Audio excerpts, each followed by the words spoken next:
Mark Thompson had always thought his life was, in many ways, ideal.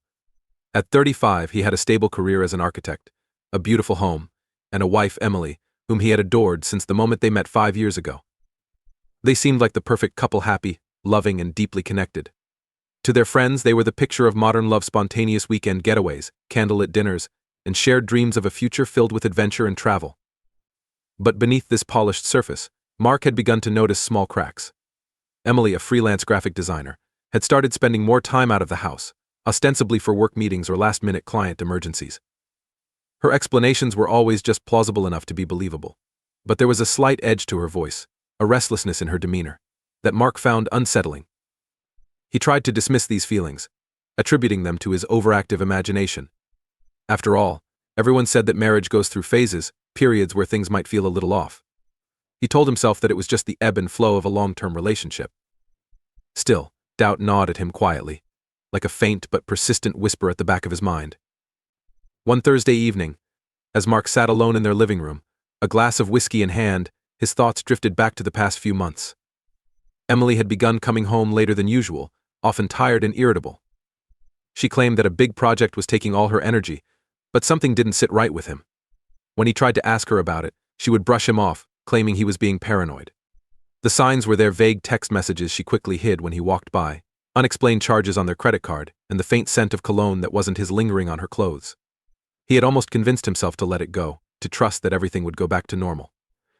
But tonight he felt a strange urge to know, a burning need to uncover the truth. Chapter 2: The Discovery. That night, Emily had once again told him she had a late client meeting and would be home late. Mark decided to take a different approach. He knew Emily had left her laptop on the kitchen counter.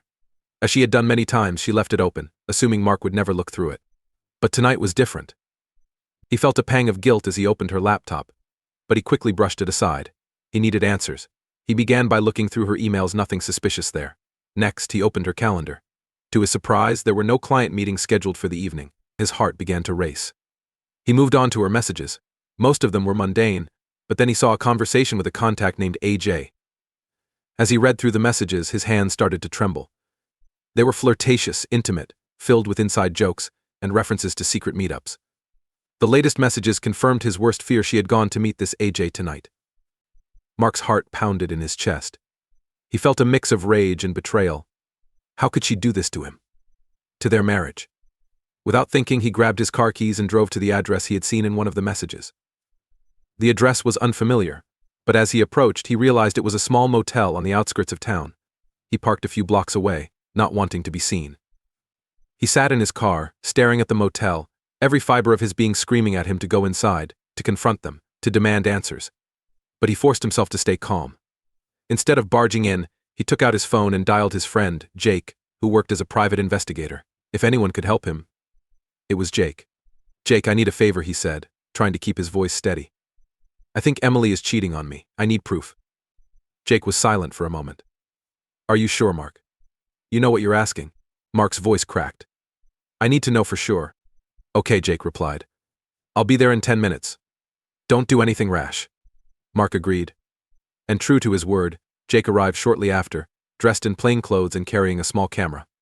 "Let's go," he said quietly. "Stay behind me." They made their way toward the motel, sneaking around the back to avoid being seen. Jake had experience in these situations, and he led them with quiet precision. They reached a window, and through a small gap in the curtains, Mark could see Emily, laughing and sitting on the edge of the bed with a man he didn't recognize. His heart shattered in that moment. He wanted to burst through the door, to scream, to demand an explanation. But Jake held him back. "Not yet," he whispered. "You need proof." Mark nodded, tears stinging his eyes as Jake took photos through the window. The man leaned over and kissed Emily, and Mark felt his stomach twist. This was it. The undeniable proof. Chapter 3: The Confrontation. When they returned to Mark's house, he sat in his living room, staring blankly at the wall. The images Jake had taken were all too clear: Emily, in his bedroom, with another man. Betrayal stung his heart like a hot blade. Jake sat beside him, offering silent support. "What are you going to do?" he finally asked. Mark took a deep breath. "I'm not going to confront her right away," he said slowly, a cold determination settling over him. "I want her to realize just how badly she's messed up. I want her to suffer like I am right now." Jake nodded, understanding. "You know where to find me if you need anything." As soon as Jake left, Mark began formulating a plan. He wasn't going to let Emily get away with this, not without feeling the consequences of her actions. She had betrayed him in the worst way possible, and he wasn't going to let her walk away from this, without a scar of her own. Emily came home late that night, wearing a practiced smile, as if nothing had happened. "Hey babe," she said cheerfully, "how was your evening?"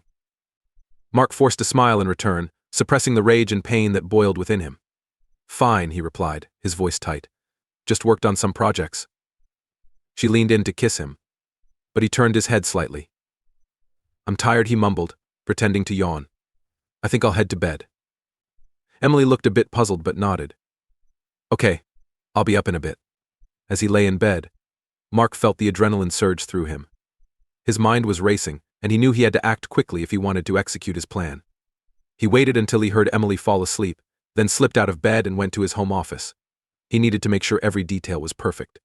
Mark had always been good with technology, and tonight he would put those skills to good use. He spent the next few hours setting up a series of traps, digital and otherwise, that would help him get his revenge.